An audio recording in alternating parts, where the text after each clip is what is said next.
So good morning everyone and welcome back to Pesos and Cents. In previous weeks, we talked about technical analysis with Mr. Juanis Barredo. Beginning this week, we'll take a look at the other side. We'll talk about fundamental analysis.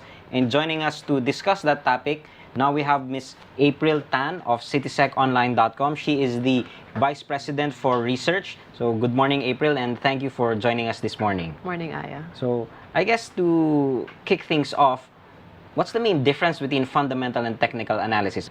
Fundamental analysis, essentially, we focus on the financials of the company and, well, there's some sort of forecasting involved in the sense that we try to see if the market will grow and will earnings also grow, will revenues grow.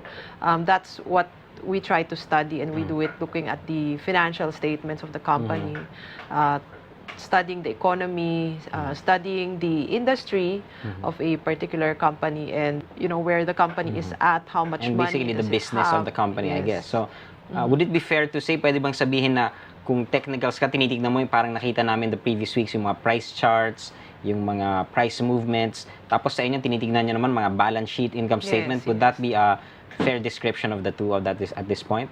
I think, yeah, it's a fair description. And I think technical would be more useful for timing, for more shorter-term trading activities. When you buy a stock fundamentally, it will take a while for you to realize the gain. Whereas for technicals, if you time your entry, I mean, Medyo coincidentally, Medyo mas mabilis yung galaw.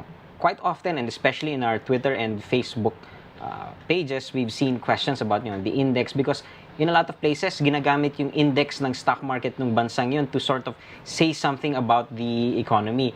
Now, ano ba talaga yung index? I mean, what really does it represent? Is it something na tipong yung tinatanong ng karamihan talaga, uy, pag umakyat ba yung index, ibig sabihin ba yan, lahat ng stocks umaakyat? well, if an index goes up, it doesn't mean that all stocks go up. An index is used to measure the average performance of a group of securities. For example, we have 200 plus listed companies, but our PSEI, which is the main index being used, it's only comprised of around 30 stocks. But these are stocks of the most actively traded companies. So I guess you're talking about yung mga talagang big companies like PLDT, yung mga tipong gano'n, yung mga talagang matagal na sa industriya. Yes, Right yes. now. So yun nga, yung thinking na pag umaakyat yung index, aakyat din yung stock ko.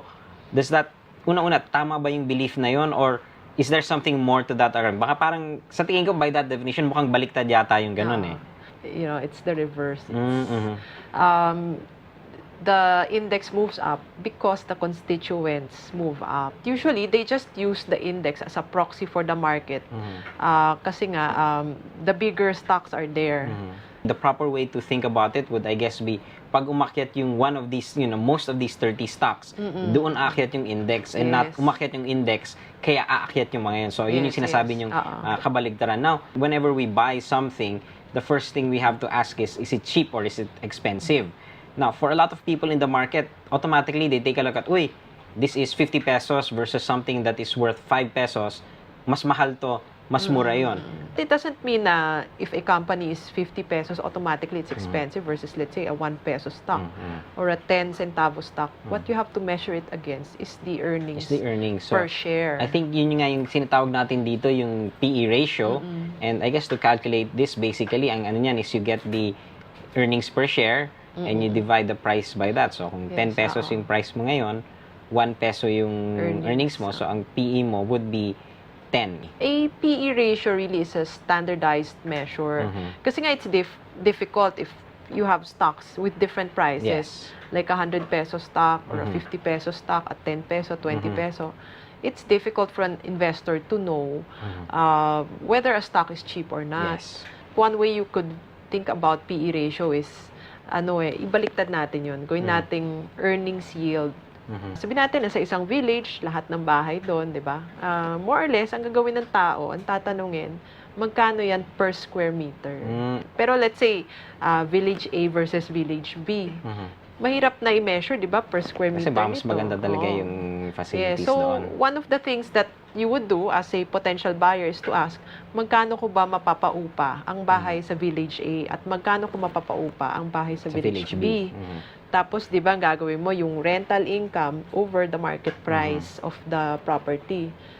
So, yon. And then, you consider, edit, pag nagawan mo na ng, ito 10%, yung kabila 8%. So, So, mas mas maganda yun. yung si 10%. So, yan yung kabaliktaran ng PE. Parang binaliktad mo lang yung oo. numbers. But as a base rule for someone starting out, imbis na titignan natin yung 50 versus 5 pesos, Yes, tignan natin kasi parang PE earnings ratio. naman talaga yung binibili natin. So kahit na baka malay natin yung 50 pesos, mas mababa yung PE ratio. So I guess you're saying na the lower the PE ratio, medyo mas okay because that would mean mas mura siya. Oo. Okay. So, sige. So hanggang dyan na muna tayo ngayon. If you have any questions or concerns regarding any of these topics, feel free to contact us via Twitter or Facebook.